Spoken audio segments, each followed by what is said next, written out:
So in this Canadian investing tutorial, I will be showing you how to buy high dividend ETFs here in Canada using Wealthsimple.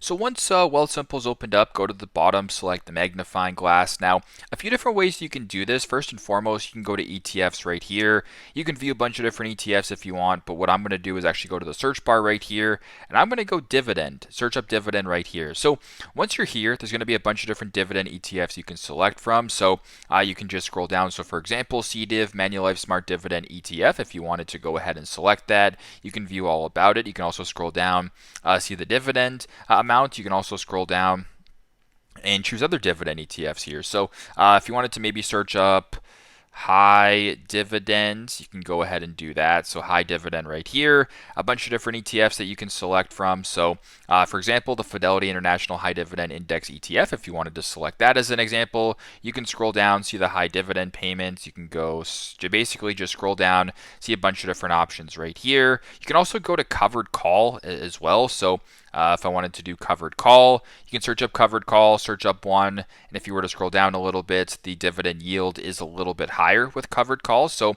for example, if you find one that you want, go to the bottom left, select the account. I'll select TFSA for an example, then press buy.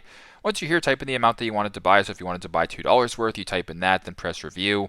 Then once you're here, you can review the transaction. And if this looks good to you, go to the bottom, press key order or press buy, and then proceed that way. So that is how you guys can buy high dividend paying ETFs here in Canada using Wealthsimple. Thanks again for watching and hope this helps.